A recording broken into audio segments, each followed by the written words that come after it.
Paranormal Karen, she's so spooky. Paranormal Karen, funny too.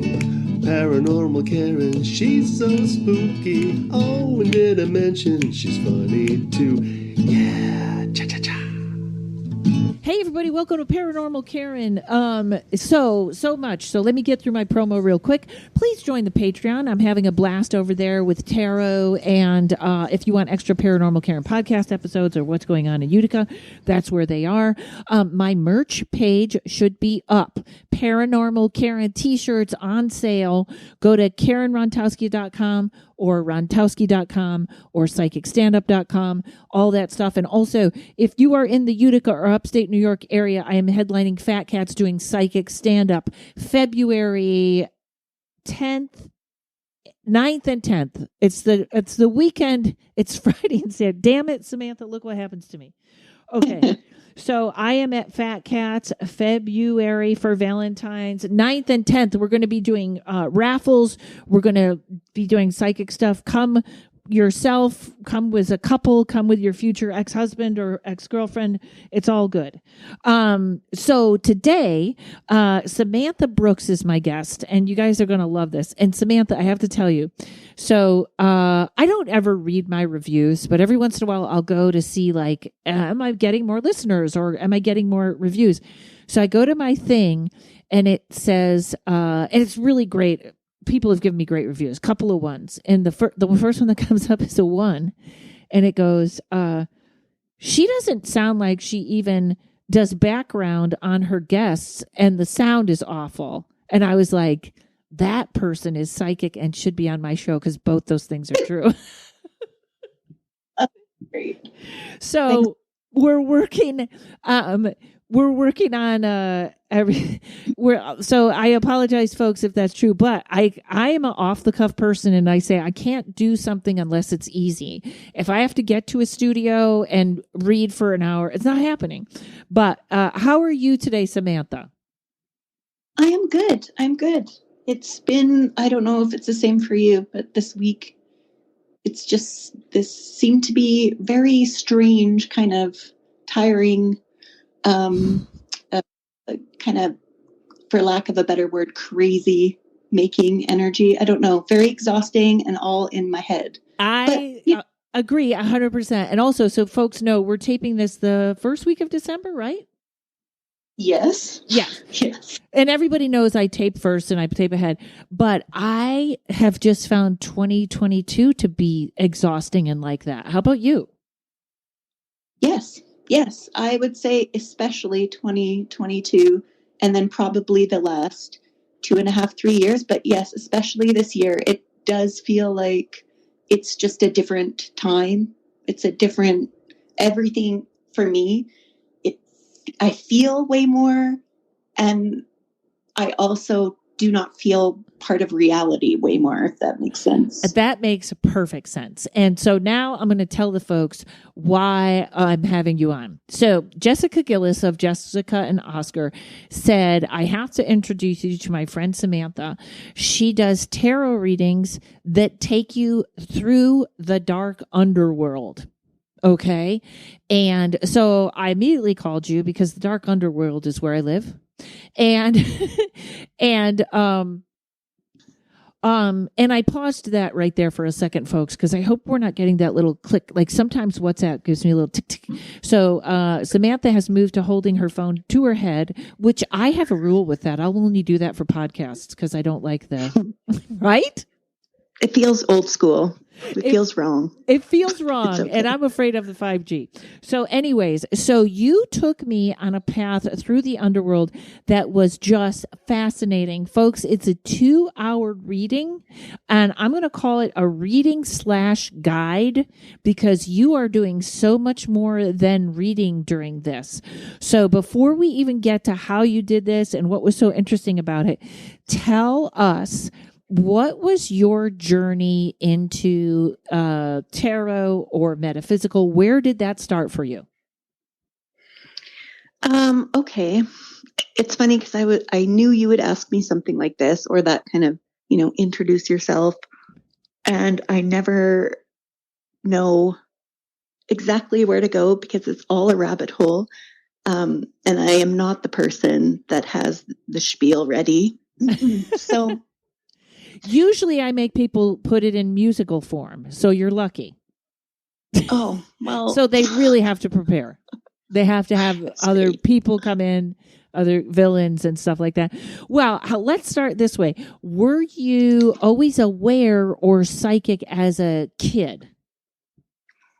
So I'm in Canada and I grew up in a national park. So those are protected areas. A very beautiful place in the Rocky Mountains. And so that's one of nature is one of the constant threads that has been with me throughout my life. And when I say nature, of course, I mean there's no separation between us and the natural world. But I feel like it was part of my awareness. So being outside, always being aware of the trees, plants, animals, knowing that they were there too, just not a part of the background, so to speak. Mm-hmm. And I say that because that's where I think, well, I know for me, there's a connection to tarot, connection to any sort of divinatory process is with nature. And also childhood is a big part of that. I hope this is making sense. So Yes, I just want to say you were like hesitant. And in the first 3 words, I was like, oh my God, this is already too interesting. I grew up in a national park. Okay. And childhood is also, go ahead. I didn't mean to interrupt you. Yes. Well, and okay. So being a child of a wild place, let's say, and I also had, like, there was a lot of trauma in my childhood, early parental death, I was a wild child, so to speak, but not in the ways of criminals. Right. Well, that was part of my family, but that's a whole other story. I wasn't a drinker as a teenager or anything. It was just more I had complete freedom. Wow.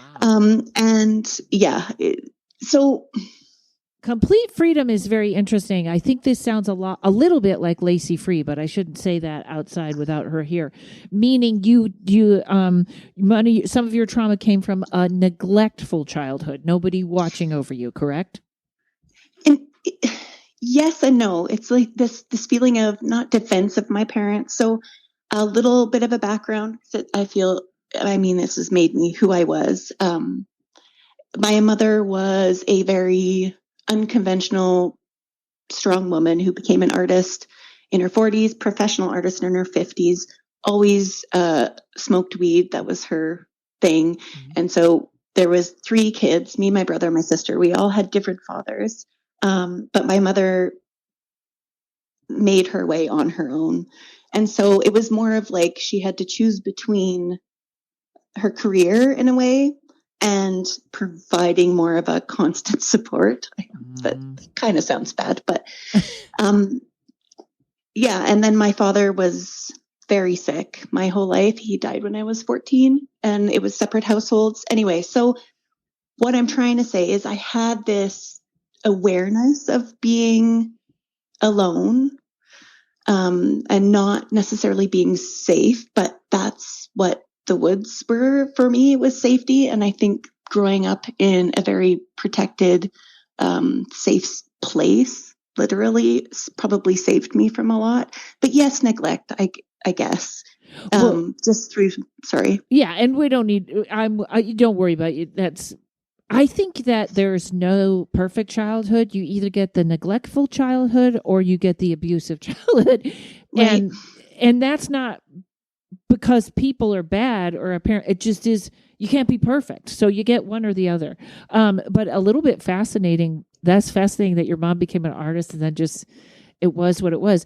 But so there really wasn't boundaries. So and your mother being so free thinking, no wonder this stuff would make sense. And I would, although I am kind of a mountainy type person, as a kid, you just weren't afraid to go off in the woods. You knew how to do that, right? I would pretend to no, I would hide in my bed and my mother would come upstairs to check if I had left for school. So I would just literally hide under the covers and she had asthma. So I'd hear her breathing coming up the stairs and then looking in my room. So I'd hide under the covers and then I'd go sleep in the woods for a couple hours. And the woods were literally like behind my house, basically. I would go off probably 7 or 8 by myself across railroad tracks behind the house and then into the woods and just play for hours.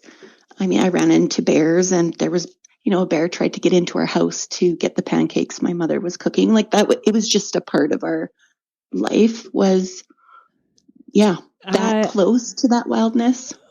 Now, the innocence of a little kid, I don't find bears as scary. There could be some other things. First of all, I'm just like mosquitoes. Were there mosquitoes? That's the scariest thing to me. Did you get bit? When you were out there, you may not remember it now, but were you in contact with like elemental beings or fae, or were you communicating with things like that you remember? I really appreciate your questions and bringing me back to the original questions also. Yes. So there was many years that I would chalk this stuff up, and imagination and reality are so intertwined anyway, but I would play with the fairies. And in my mind as a child, fairies were, little beings, little winged beings. But yes, there was that relationship there. And I think, all children have it in some way.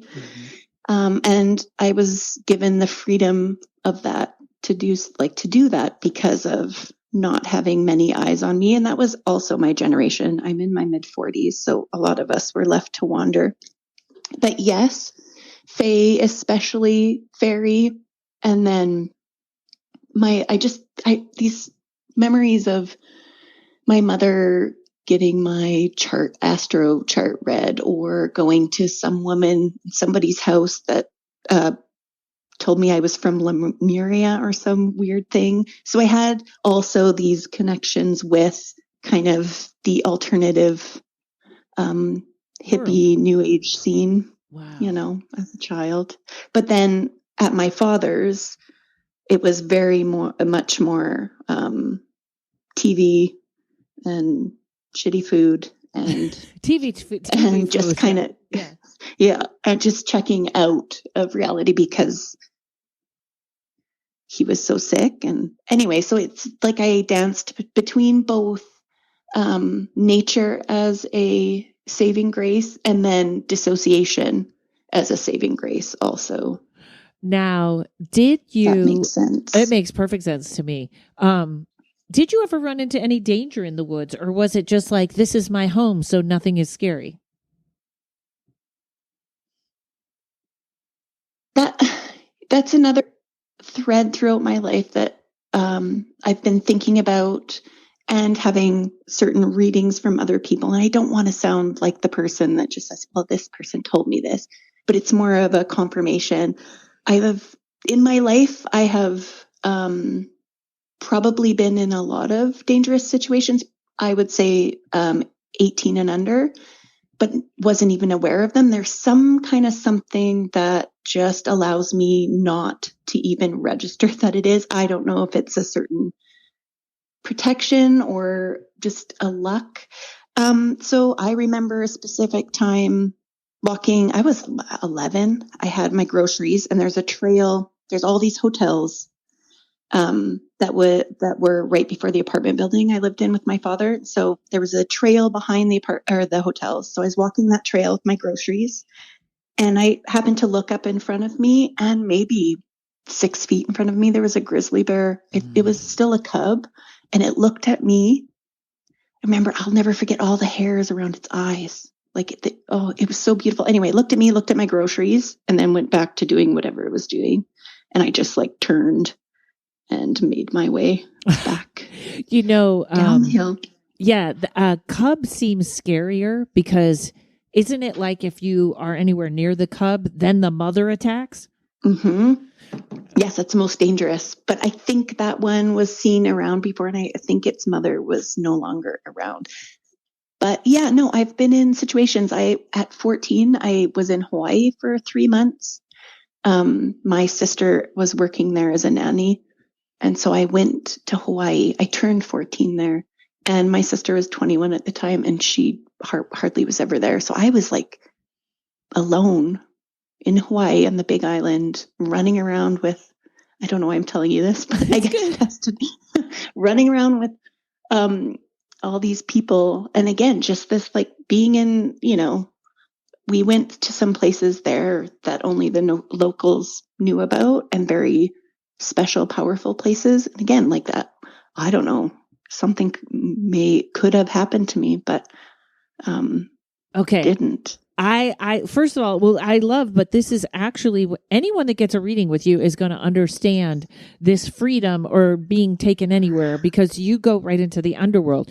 I'm going to stick to Hawaii for just 1 second, because I lived in Hawaii for, I think, 3 months at one point too. But I was much older. I was probably, I was either 18 or 21. So I wasn't a kid.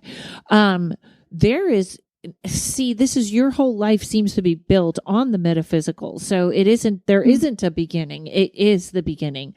And Hawaii has all those things, like you don't whistle. Or I had some friends that were paranormal investigators that brought them to these woods that were rather dark, and they had a very dark experience, and they kept saying, don't look up, don't look, you don't want to see what it is, and things were pushing them. So do you remember any of your experiences in Hawaii, or is that kind of too far back? It's funny because that's like this, I wish I knew then what I know now, or just to be more aware. But because it's partially I was in Hawaii because my father was dying, which I didn't know. Well, he had always been dying, but it was getting really serious, and I didn't know. So I was sent there so I wouldn't have to be around the really intense parts of it. So it's more like I was just always floating. So there was nothing ever scary that happened, but I wish I knew about how powerful that place was. And, but I was just like a little white girl who, little Howley. Yep, totally. And I actually met these two, local Hawaiians who were so kind to me. And that's where I got to go to. Have you ever heard of Waipio Valley? No, but oh, you know what? Hold on 1 second. We're going to come back on the other side and pick that up right there, because I have a Hawaii story that might, not me, but a different one. Anyways, hold on, folks. We'll be right back. Many people are unaware just how much hypnotherapy can help them, or think it's only to help lose weight or quit smoking. But there is so much more hypnotherapy can do. It can help with stress, anxiety, insomnia, phobias, performance enhancement, connecting with your spirit guides and higher self. You can even discover past lives and your life between lives. Heal traumas, break habits, find your deepest truth, or just have fun discovering who you really are, all from the comfort of your home. I'm Monique Pliakis. I'm a certified hypnotherapist, and I want to help you. Schedule a free consult by going to www.innerstandingshypnosis.com. That's INNERSTANDINGSHYPNOSIS.com. Innerstandings Hypnosis. Find your power and ignite your inner light. Okay, pick that up, that place in Hawaii. Tell us about it. From what I remember, it's only accessible by, do you call it 4x4? I think vehicles. And it was just this like steep road down into this valley where there was volcanic sand, black sand. Just this beautiful place. And again, like not many people were allowed to go there. And just going to this old man's house and having delicious food and being like 14, and nobody knew where I was. But I just remember the power of it and the beauty of it. And I was never I never felt scared, but now understanding how powerful that place is. And I will say that Hawaii is a place of its people. Mm-hmm. And I, was a person not of that place. So it maybe none of that was for me anyway. Do you know what I mean? Yeah, everything happened as it should. Exactly. But it probably left a mark in some ways to be in that place, because it is a very powerful place. I think a couple of things on that, because I wonder if sometimes we go places and we get cleansed, or we're just supposed to be there. But I remember a friend of mine had her father had passed away, and her sister and her mother went to Hawaii, and there was a waterfall or something, and they said, if you swim there, make a wish or something. And her mother wished for to see her father again. And while they were there, the mother went into like a hypnotic state out of nowhere, and they had to take her to the hospital. When they took her to the hospital, she's talking to her husband, who's dead. And at the hospital, when the hospital found out where she was, they were like, "Oh, just leave her for an hour," right? And she came out of it, but it was like that thing of intention in that place. I want this, and I think sometimes everything just lines up like that, and it's so whatever you were supposed to be there. Plus the weird thing of a 14-year-old girl being taken by other people, but not, you know what I mean? Like nothing bad happening. So I would say, yes, I would wonder if those people thought or thinking or knew that you were perhaps a little in touch with things. So now, this is really interesting, because now you're married with kids, own a house, the whole different, aren't you? Yeah, actually, I'm still keeping my options open. So we've been together for 24 years. That's my joke. My partner hates that. But yes, so out of this very unconventional, strange way of growing up, like my mother said, there's hardly any good men, so get as many as you can. And it was like this thing, like, don't ever get married, because, like, who wants to do that? Which, in some ways she's right. But now I'm the one out of my siblings, like my half siblings, that has a more normal life. Traditional. Yeah. Oh, that's great. Yes. Yeah. So here I am, so strange, and in a house, but normal, no, I don't. Yeah. Well, there isn't really. I don't think there is a normal. I don't think there is a normal, and there is an untraumatic. I think we're here to undo both of those. So let's jump into your tarot readings, because first of all, you use like 5 or 6 decks, correct? So yes, tarot I have lots of different decks. So yes, tarot decks, many different. Sometimes in a reading it's 2 to 5 different decks. And then I also use oracle cards and other types of, I wouldn't call them oracle cards, decks also. So that could be from 3 to like 6 or 7 different decks. So yeah, great. And you're going on. Yeah, we're gonna have you on my Patreon in March with a little more into that for anyone that wants to join in here. Now, so let's sort of get to the intention, because what happens, just so folks know, is you set a time with you for your reading, and then you sort of tune in, and then the person, your readings are on Zoom, the person gets a text message from you with several layouts on it, and the layouts are what take you through. What started you, or what is there something or a reason? Because you're going into the dark, so you're taking people to where they're afraid, do you want to say? Or what's a better definition there of that?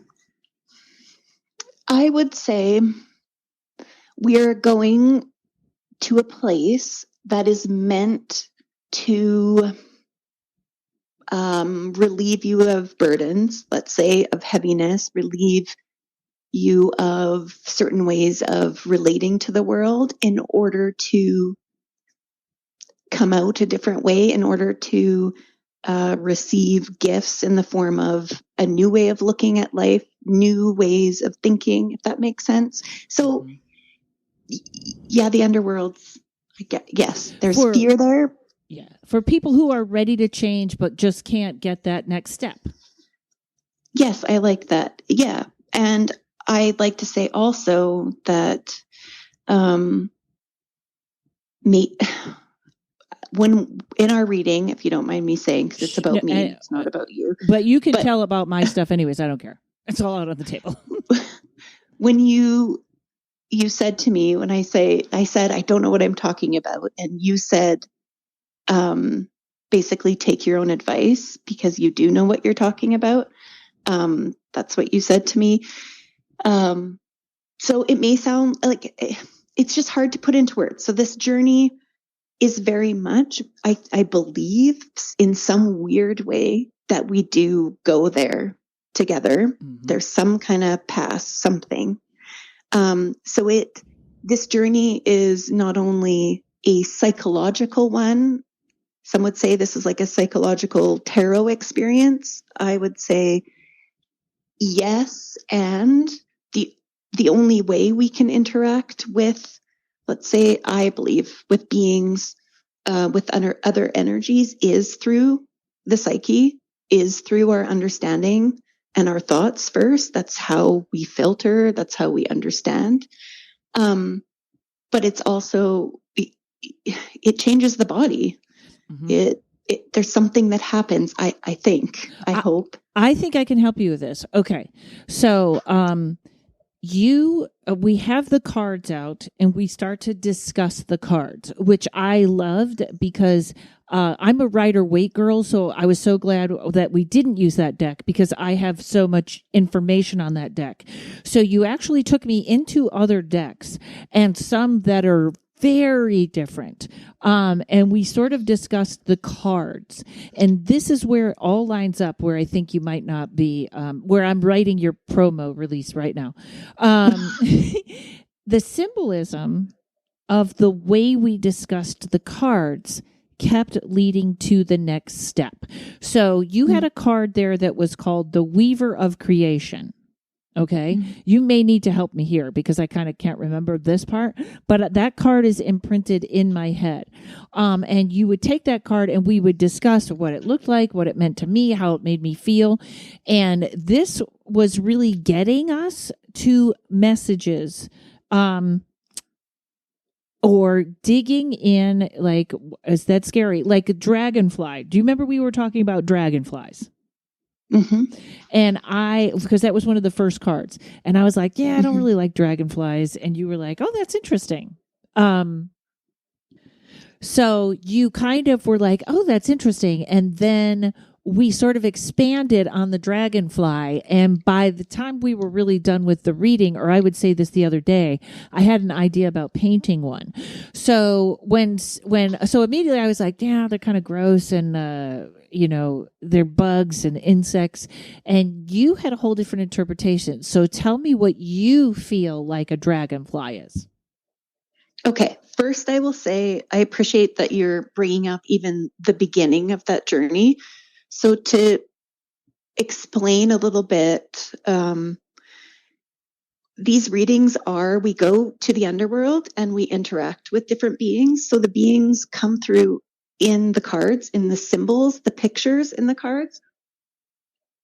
And my role during this journey is to provide a safe, protected space to travel with you.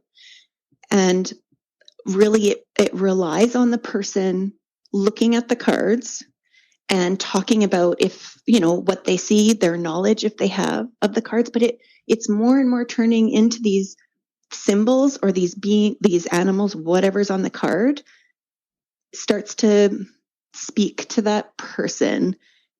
Sometimes it's a loved one, sometimes it's an animal, but that's how these beings come through. Now, the dragonfly card was it was one of your companions on this journey. So when we start the journey, we have companions that join us, and they're beings there that protect us, that offer us wisdom, and they are the way in which this experience will flow sometimes.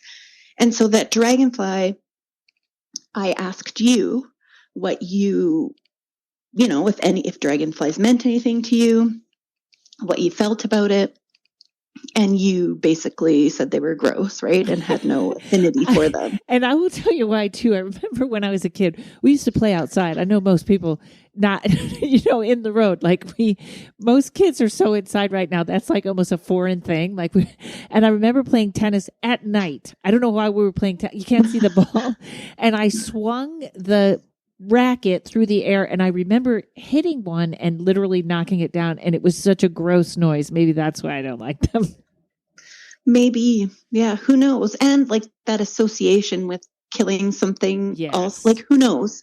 And that's where when people tell me, even if they say like I'm getting nothing from this card, it speaks so much to me. Mm-hmm. And so from my knowledge, my little bit of knowledge through or of dragonflies is they are in some myths or in some cultures, they have the ability to travel through the underworld or other worlds, and they are symbolic of dreams, but they can dart between worlds. That's what I remember of that. But that's the other thing, like all these readings, I remember only so much. I don't really remember much, but I'm there to offer a little bit of a reframe or a little bit of my knowledge, but it really is about the experience of the person and how we move through it together. But then, so the dragonfly was a companion that was there. And it's just this idea, I think, with that is its ability to show you how simple it is and not as scary as you think to enter these places. Yes, and mine was all about my ancestors. And very interestingly enough, at the end, you were saying that this is like an introduction to your ancestors and all this. Like, I'll just leave that there. I just did a session with Pete on my Patreon with the. So after your session with me, I kept seeing a woman, and I thought that this was a woman that drowned. I thought this was a soul that drowned. And when I was telling Pete about her, he said, I think that's an ancestor. So I want to say almost immediately after you did my reading, I had a visual of someone, and I think that was the ancestor showing up ASAP. Interesting that he would use that word for someone who, to me, clearly looked like they were drowned and they were floating in the river. That's what it was. And I think he was right, because everything changed after that. So you're sort of taking a boat ride through the underworld, correct? Yes. Usually it's like that. I laugh because, it's like somebody listening like a boat ride for real. Yes. Yeah. That's kind of how it looks. Yeah, it's a great way to picture it, because seeing that vehicle like that in your head will actually stimulate your imagination or your subconscious to send you the symbols you need, just like they do in a dream, right? Mm-hmm. So maybe take a minute to explain to people what you think the underworld is. Okay. My little brain and understanding. So I think it was about 3.5, 4 years ago where I started getting interested in tarot again. There was a lot, like I've always had decks, but looking at the books, it just didn't fit for me. And I found my teacher, Lindsay Mack, who is quite a well-known podcaster. I think it's Tarot for the Wild Soul. Anyway, took some of her courses that really helped me kind of get to the foundational understandings of tarot and what they mean to me. Anyway, I'm going somewhere with this. Okay. So the last 2 years was me really building my understanding of the cards, specifically tarot, and, offering readings and starting to build my confidence up. And I still felt like I was still doing what I thought, how you do things and what I thought other people would like. And it's been the last 6 months or so where, with my other readings, like reading books and thinking about my connection again back to the natural world. And then reading a lot actually about fairy. And I'm not speaking of little winged Victorian beings. I'm speaking of ancient beings that show up in all different cultures that are, I think, this is my feeling, that are beings that live in the underworld. They are a part of nature, but they are, for me, they are not necessarily nature, if that makes sense. Yeah, we'll come back to that. Keep going. Okay. So there's a couple authors, specifically R.J. Stewart, who wrote a lot of books in the 90s on the underworld tradition and fairy. And he calls it the Western tradition. So there is like between, I think it's a Scottish, British kind of mysteries. Yeah. And then, so the underworld to me, I mean, it's just like the upper worlds. It's comprised of many worlds. For me, it's part fairy. It's part ancestors, which some would say fairy and ancestors are not one and the same, but they flow into each other. They're very much a part of each other. So it's a place of things, of lost dreams, of things that have passed their time on the surface world and are now being, I hope this makes sense, are being utilized in the underworld. It's a place of regeneration. It's a place of loss. It's a place of understanding and recovering, and also shedding of one's power, of one's understanding why they're here. And I don't mean like purpose on a individualistic level. I mean purpose on a service of the earth and all the beings level.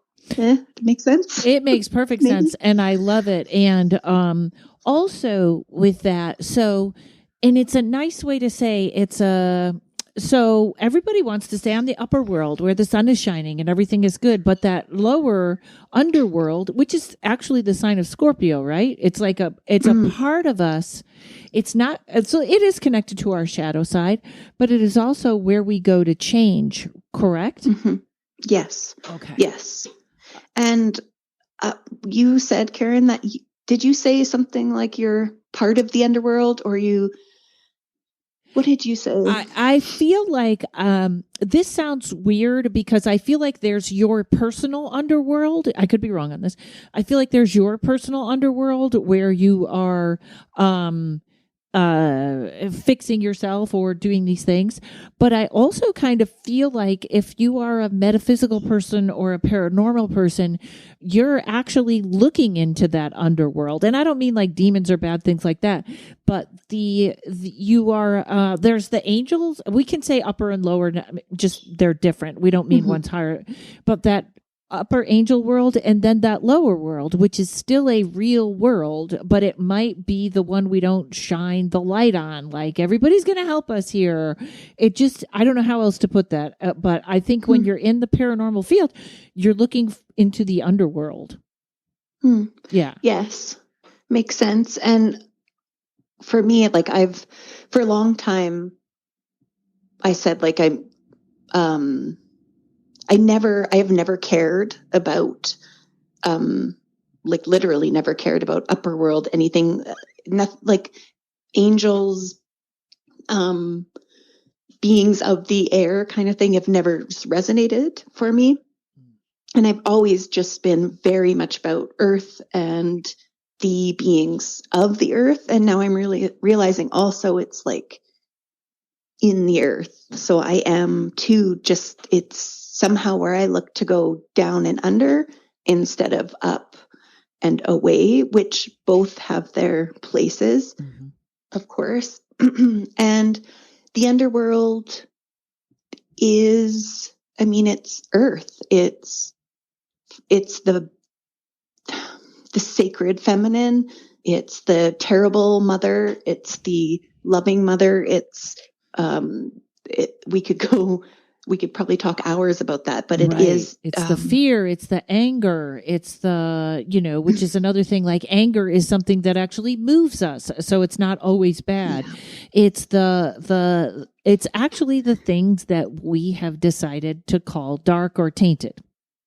Mm-hmm. Which again, we could go into how, through political Christianity, Abrahamic religions, of the literal, killing of the feminine and of the earth and the peoples of that earth. I think that's another thread where that's why we feel like it's a scary place. But again, why am I saying again all the time? That's all right. But actually hold that thought, because we got to go to a break, but you just tapped on something that's a perfect explanation here. Okay, hold on, folks. Hi, my name is Ashley, and Prithvika is my collection of consciously created crystal and nature-forged jewelry. Prithvika translates to of the earth in Hindi, which represents the natural earth-made materials I'm working with, along with my personal ancestry and grounded energy. Each piece is created through ceremony and science, and completed with being Reiki charged. I'm currently featuring copper mirror necklaces, which can be used for protection and mirror magic. My intention is for your new piece of jewelry to feel like an extension of self, to help bring your desires to fruition and to amplify the magic within you. My Instagram is @Prithvika, and my website is prithvika.com. That's PRTHVEEKA.com. Okay, here we go again. No, just kidding. You're doing great, my dear. I know you're not an out there look at me person like me, but just know you're doing great. So that was a word I was missing. The underworld is also the feminine side, isn't it? Mm-hmm. Yes. Also, I think it's the feminine, but it's also, I'll just say it. It's also the masculine, but the masculine that has been lost. It's the place of also the divine masculine, because this, like, the earth is where most of us are from. It's both.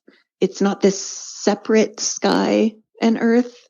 It is like the underworld contains all, but part of it is missing, and I think that is that piece of the masculine, and how it too has been distorted and almost orphaned from the earth.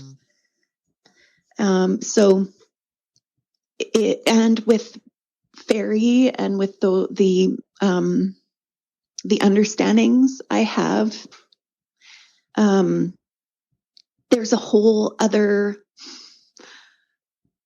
existence in the earth, in the underworld, like the reflection. They say that the stars are reflected within the earth. Mm-hmm. The moon is the reflection of the sun.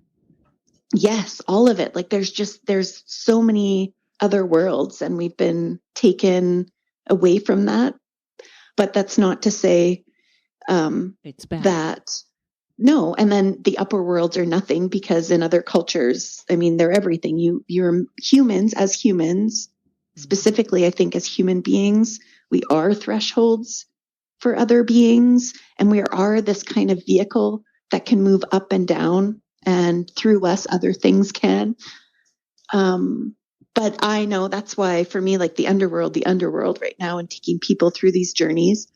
And I'm sure I said this to you also, like I too come out changed every time, because it's within relationship. When we're in there together, I cannot not be affected and touched by the other person's journey. And so it's not about me. It's about kind of this magic thing we create together.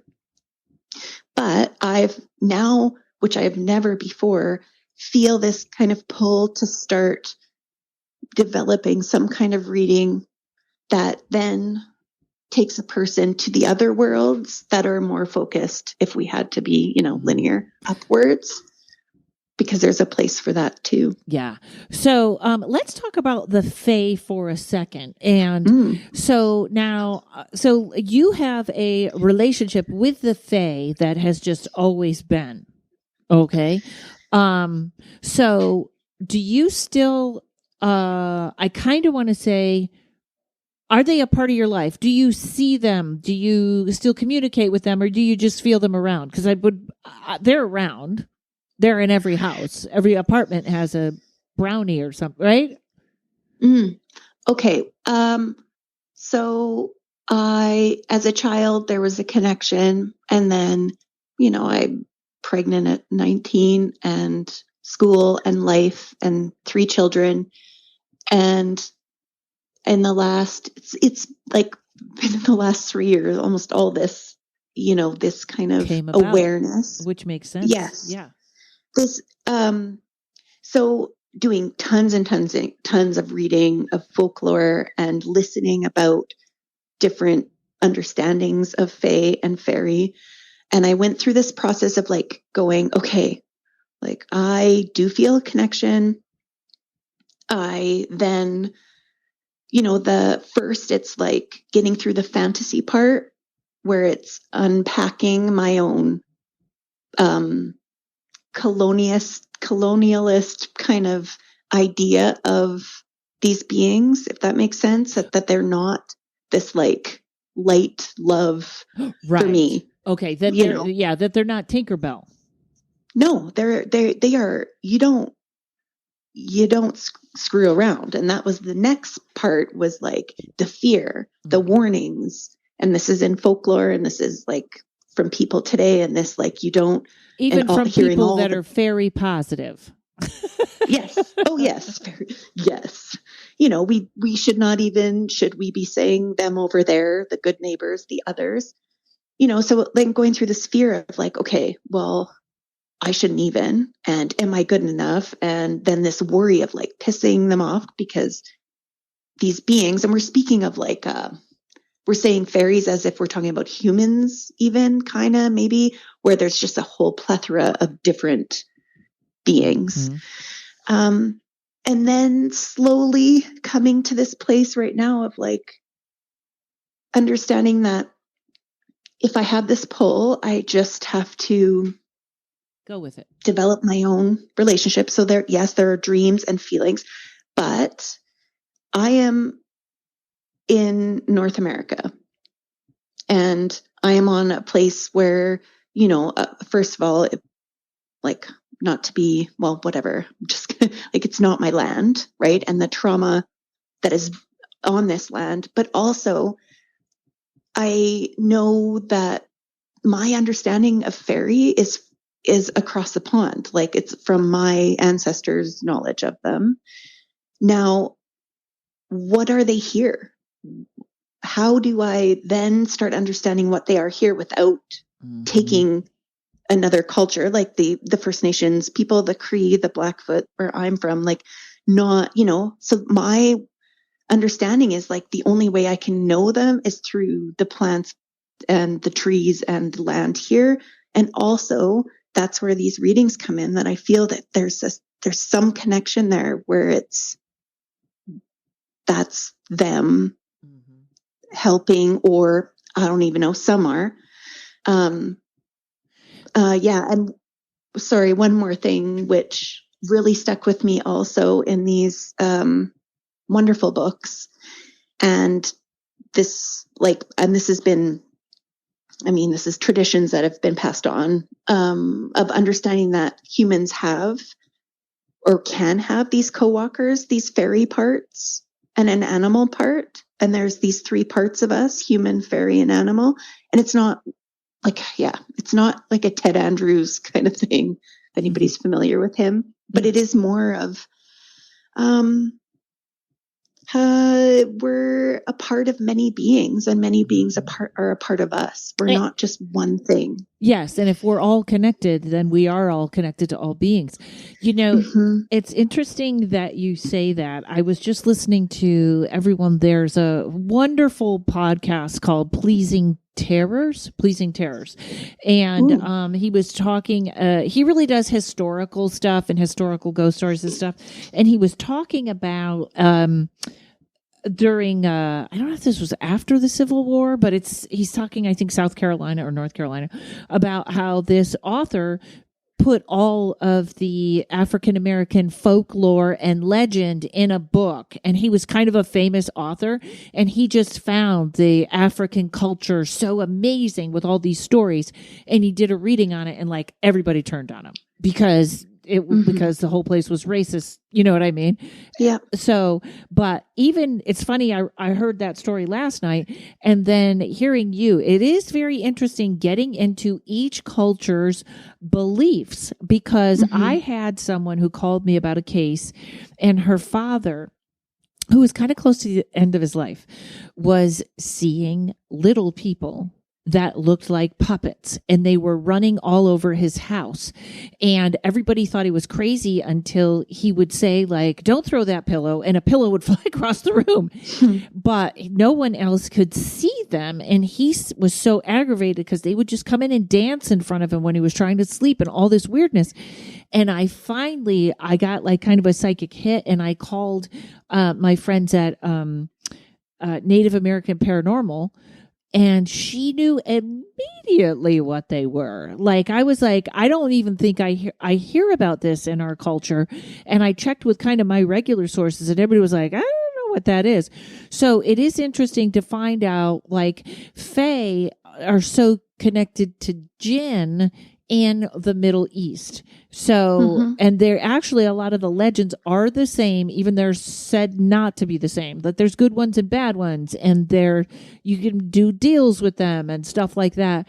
But do we have sort of in this, it's funny because you mentioned Christianity, which has shut this all down, has like, it really amazes me, because that guilt, and I wasn't even brought up Catholic or anything like that. And every once in a while in my head goes, should you be just walking the line and not being out this far? And then I'm like, no, what are you thinking? Have you found any like other connection to Fae other than what is Ireland or Scotland or that kind of thing? Like, do we have a legend? There's so many things to say to that. I like hearing that you reached out to somebody, that would know, because it's part of their culture here in North America. They would understand those beings. So I think it's so important. Like, for me, I know that I'm French and Scottish and English and Irish and then some other things, but I don't have the knowledge of my culture. I don't have the deep mysteries and the understandings, the stories. And so being a person, again, on a land of other people who understand this land so well, what do I do? Well, I know for me, I can't take something and try to make it my own that's not. Right. What do I have around me? I know that there's plants even around here and trees that are important to the people here. And that's me understanding and appreciating that, okay, there's something with that tree. But also, like, let's say elder. The elder is in a lot of cultures around the world, that where elder grows is a Fae bush, the hawthorn, and the elder grows here. So it's like, okay, there is my link with the beings of this land. And do I need to know their names?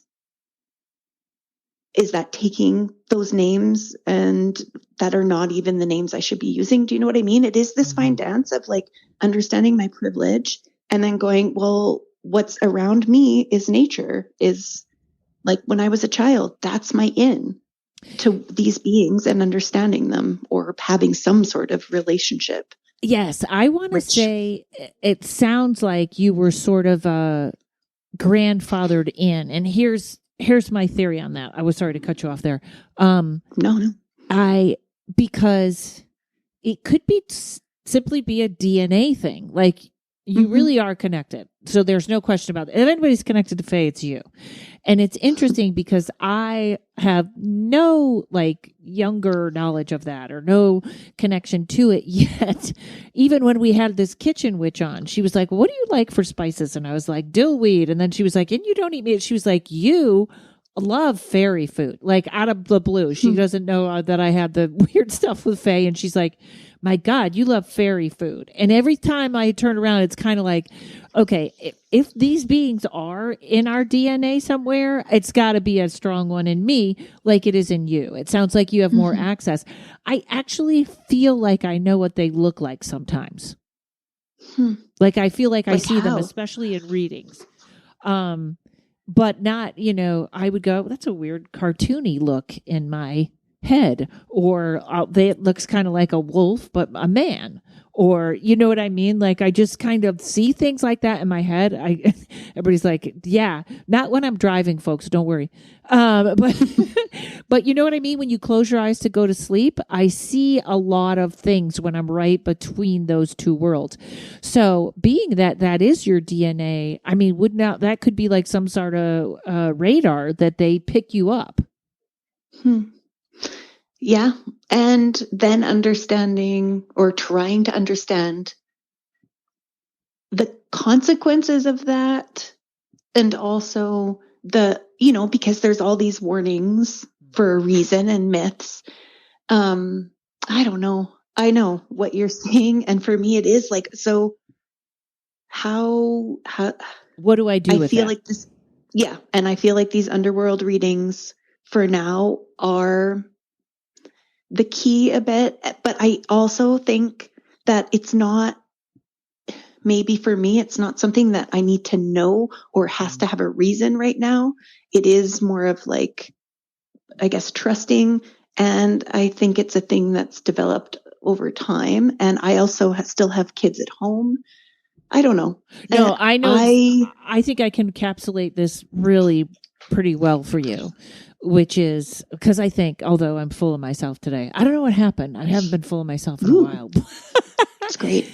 But it's a proceed with caution and respect. And it's not one of these things. I think people get into trouble when they're like, I'm all powerful and they can't mess with me. So I'm going to go in and ask them what's going on. And my thought is, don't start any fights or push anything you can't see. You know what I mean? Like that's and so you are going in with this humble sort of attitude, like, show me what I need to know as I need to know it. I'm not going to crash into your world. It's like you can just feel, for me, because I'm this sort of performer, big ego person that kind of runs into places, I have to remind myself of humbleness and respect throughout all of my life. And you already have that, which is why you may have this access to the underworld, or you may actually be the guide. Because obviously if you were doing a reading with someone and they started to get angry, or you would end it or something where you're like, oh, this isn't right.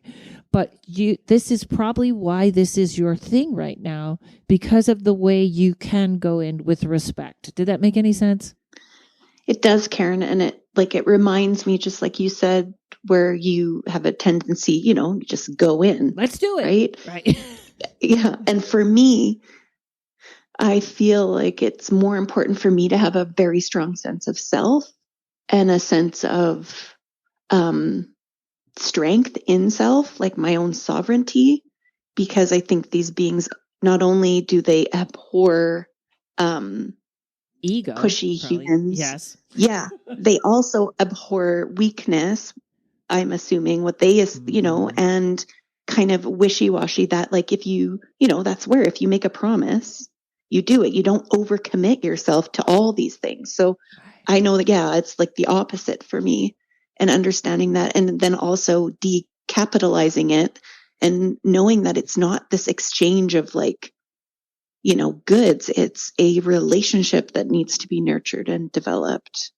Yes. I'm just trying to figure out. No, I think you said that great. And actually, I loved, that's one of these little Easter eggs that I'm finding in this interview that I love, which is they don't like weakness.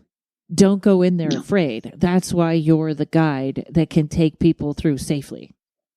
Mm-hmm. Yes. Awesome. I guess. See, that was fantastic. I know you're not a loud podcast person. You did great. Tell everyone, Samantha, they can find you at hedgereader.com, HEDGEREADER.com. Yes, thanks for spelling that. Yeah, I spell everything wrong, so I had to do it just in case. No, you did good.